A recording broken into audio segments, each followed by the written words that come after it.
नमस्कार मित्रांनो, महाशिवार चॅनलमध्ये आपलं सर स्वागत आहे। खरं तर नवीन वर्ष चालू झालं आणि पहिल्या तारखेपासून सारखं डोक्याला काहीतरी कलई व्हायला लागले।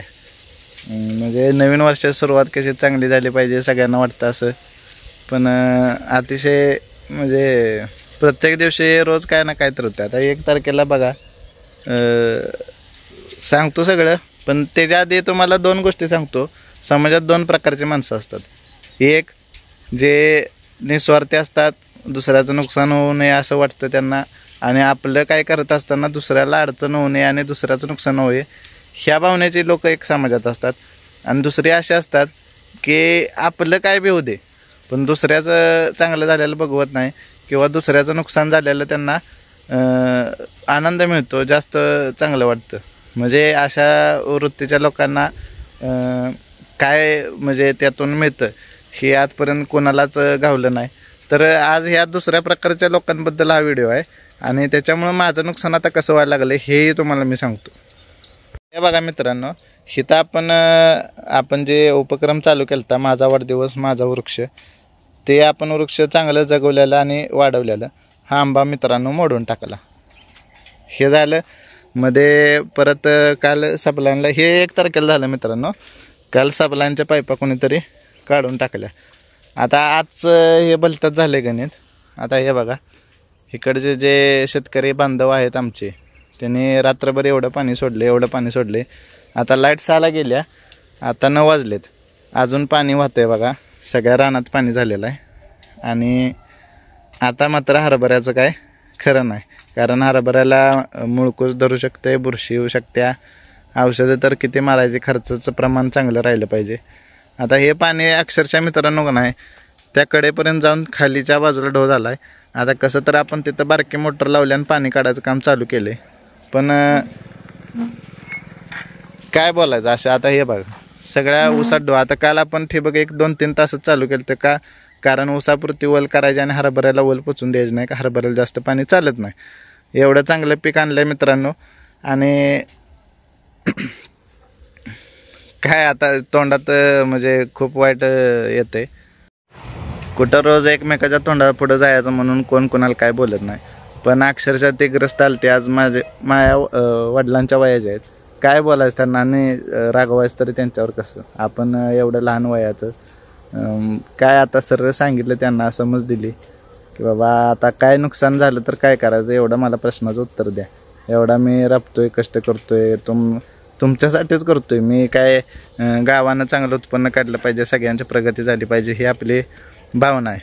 पण जर तुम्ही असं करायला लागला वडीलधारी माणसं, तर आम्ही मुलांनी त्यातनं काय शिकायचं एवढं सांगा मला म्हणले। तर म्हणले काय नाही, मलाच कळलं नाही पाणी किती, ठीक आहे ना, 1 तासभर पाणी झालं जास्त तरी थोडं येईल ना, रात्रभर पाणी सोडलंय म्हणलं तुम्ही, सगळ्या रानात ढो झाला। आता 1 एकरात पाणी सगळ्या जायला, मला त्यांचं 18 गुंठ पाणी पिऊन 1 एकरात पाणी जायला किती वेळ लागणार सांगा मला तुम्ही। मग कसं 1 तासाचं त्यांचं मान्य तरी कसं करायचं की 1च तास पाणी जादा गेला असेल, काय आता म्हणजे बोलायला शब्द नाही। तर असं मनात वाटत होतं की पोलीस स्टेशनला जाऊन केसच करावे, काय पर्याय नाही, माणसं तर आपल्याला पाहिजेत सगळी।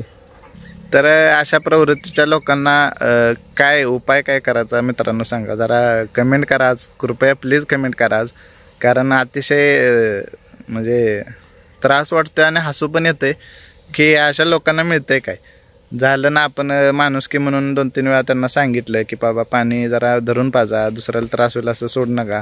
काय आमच्या रानात मागच्या आठवड्यात आता पाणी आलतं, ह्याच रानात पाणी आलतं, पाणी सोडून द्यायचं, ते मागं बघायचं नाही का। मग असं काय कळलं वाटते ते जायला, ते दुष्काळच असतं, ते बरं झालं असतं, माणसाला पाण्याची किंमत होती। आता काय झाले, आमच्या भागात फिरला कॅनेल, पतंगराव साहेबांनी असेल, इतर नेत्याने असेल, आपलं पाणी फिरवले आणि माणसाला पाणी एवढं झाले की माणसाला अक्षरशः मस्ती आल्यागत झाली।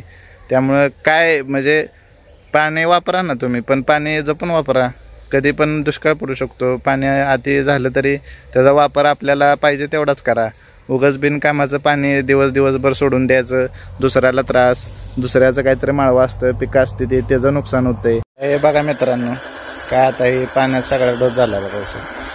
आता हे पाणी बांधाव काढायचं चालू आहे. काय करायचं आता, जिथे जिथे पाणी साठलं तिथलं पाणी उपसून काढण्याशिवाय पर्याय नाही. लवकर रान वाळलं पाहिजे, नाहीतर हरभऱ्याला त्याचा इनडायरेक्ट फटका. हे बघा ऊसात सगळीकडे पाणीच आहे. हे बघा पुढे बघा पाणी, सगळ्या ह्याच्यात पाणी फिरले. या जवळजवळ 3 ते 4 साऱ्या हरभऱ्याच्या आपल्या नुकसान होण्याची शक्यता आहे. तर मित्रांनो, काय तुमच्या इकडं असे हितचिंतक आपले असतील तर तुमच्या भागात पण असे लोक आहेत का सांगा मला. मी म्हणत नाही की मुद्दाम केलं, पण कृपया जरा पाणी पाजताना दुसऱ्या शेजाऱ्याची पण काळजी घ्या. कारण म्हणजे आपल्या एका चुकीमुळे त्याचं भरपूर नुकसान होऊ शकतं. तर मित्रांनो, आता काय बोलण्यासारखं राहिलं नाही. व्हिडिओ टाकतोय म्हणजे काय, आता भावना व्यक्त करायच्या कुठे, म्हणून तुमच्यासोबत आता तुम्ही शेतकरी आहे सगळी, तुम्ही पण या अडचणींना सामोरं जात असाल. फक्त अशा लोकांना उपाय काय करू शकतो तेवढं जरा कमेंट बॉक्समध्ये सांगा. काय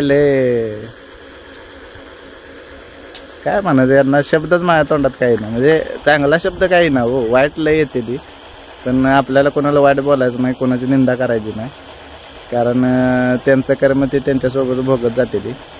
पण असं नुकसान करताना त्यांना जरा दुसऱ्याचा पण विचार केला पाहिजे. नसतील करणार तर आता काय, गांधीजींनी सांगितलं, एक कानपाड दिली की दुसरा गाल पुढं करा. दुसरा गाल करायचा पुढं, काय करायचं आता, पर्याय ना. कधी तर त्याला मनाला लाज वाटेल. बघूया माणूस माणसात आहे का जनावर झालाय, नक्की बघूया. तर तुमचं पण असं काय अनुभव असेल तर कमेंट बॉक्समध्ये सांगा. आणि थांबूया आता, काय लय लांबड लावण्यात काय अर्थ नाही. आपलंच डोकं जळतेल, त्यापेक्षा आपलं थांबतो. धन्यवाद.